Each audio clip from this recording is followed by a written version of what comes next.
The reason for the emotion is because we make it all like relationship is like life and death. And you think about it, it's because our deepest fears are there. Who else can make you feel completely insignificant and unloved more than the person whose love you desire most? There is none. And when you feel worthless and unloved, that is psychological death. In fact, when people consider suicide, it's usually because they believe that their life is worthless, that they have no love. And so they think that maybe dying would be less painful than living. So it is an area that has so much charge. And if there's one thing that we want to do here is we want to take some of that charge away. Meaning, everyone's a great communicator when they're in a great state. Is it true? But when people are pissed, when people are frustrated, when people are fearful, whenever you go into that survival brain of yours, no one's a great communicator. I'm not a great communicator in that place. And so the biggest thing we want to do is break the charge, and we're going to give you tons of tools to do that because that's what's messing up your relationship. You can solve anything. You can come up with agreements on everything if you don't have such a charge. And the charges are really not coming from your partner. The charges are coming from your history. They're coming from your background. They're coming from your conditioning. They're coming from your culture. It's coming from your models of the world, including the models you don't like. So maybe we start with a mindset that if you were facing death, who would you want to spend time with? What would you do? What would you communicate to the person that is your beloved? What would you give up? What story would you just let go of if you guys are both facing death? And I say that because in our last year and a half, in the last 2 weeks even, I've had 4 different people that have been diagnosed with cancer or died or have had near-death experiences. And then we were just the other day, it's been wild how much it's been around us. We were flying, where are we flying to? We were actually flying to Los Angeles. Oh, flying to LA, that's right, before we came here. And we were at high altitude and we lost an engine on the plane.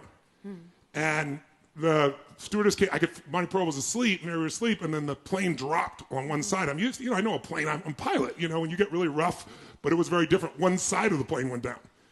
And my gut went down, and all of a sudden the stewardess came back and said, "You got to all buckle up. We've lost an engine." Yeah, it was really incredible. We were on the plane, and earlier when we actually were sitting having dinner, I don't know why, like Tony mentioned, a very dear friend of ours, John Turbot. We love you, John, who's a part of this team. He was most recently diagnosed with cancer. And we actually didn't know at this point that he actually had cancer, but he was, getting tested and so forth, and we were waiting for the results. And so I was flipping through, and I found this poem on death. And we were having dinner, and I was really moved by it. He was less moved by it. And so it was 3 of us. Mary was there, Tone was there. Yes, Mary and I both said, "Do not send that to John." The beginning was beautiful. The rest of it was really, really bleak. But she'll discover tonight this is a fire sign, and she finds joy in everything. Death, yes. I was deeply moved. So I was sharing this. So this was about an hour before this happened. We ate our dinner. We went to sleep. And, I felt the plane drop, but I just thought it was turbulence at that point. And the airline stewardess came, and she knocked on, or, she tapped on me and said, "Listen, you guys need to come and buckle up." She said, "We've lost an engine, and we need to have an emergency landing at the first airport." And so it was just, and I said to her, "Is this real? Like, is this really real?" And she says, "It's very real." And so, we all got up and we sat in our seats and we buckled up. And in that moment, a text came through, and our dear beloved friend John, we just found out he was diagnosed with leukemia.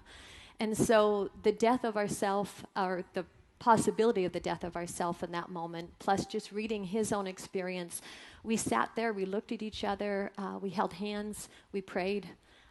We shared just how deeply we loved each other, and it just struck me how incredibly peaceful it was. To actually choose in that moment, we all chose to stay connected. We all chose to stay in love in that moment. And earlier that day, I wasn't thinking of death besides that poem in that moment, but it made it acutely real.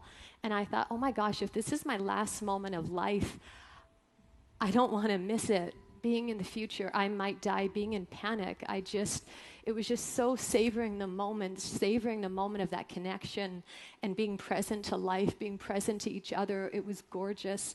And we all thanked each other for this beautiful, beautiful life and this beautiful, beautiful family. And we sat there and we let go and we watched out the window as the plane was descending. And as the plane was descending, and we're watching, and I'm looking out in the window, and there was all these ambulances, like maybe 5 ambulances and fire trucks. And I'm like, what on God's green earth are they all doing down there? Because it just like, I don't even know, but it just made it. And I was like, holy smokes, in that moment, realizing that this FBO, this airport was open so that we could land the plane, and all these, medics and so forth were rushing there. And it was just such a surreal, gorgeous moment of life. And it just struck me that death and life are so close, and it was just really no different than living if you let go of the future projection of the fear of what may come.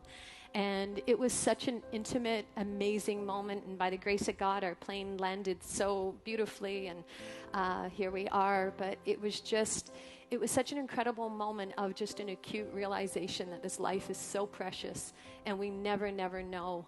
And to love at that level, to choose love each and every day, to choose love with your beloved. It's like one thing to say, I love you, and it's another thing to actually offer that currency, to actually offer that presence, to offer that joy, to offer that connection to each other, to your beloved, rather than the expectation what they should be giving us.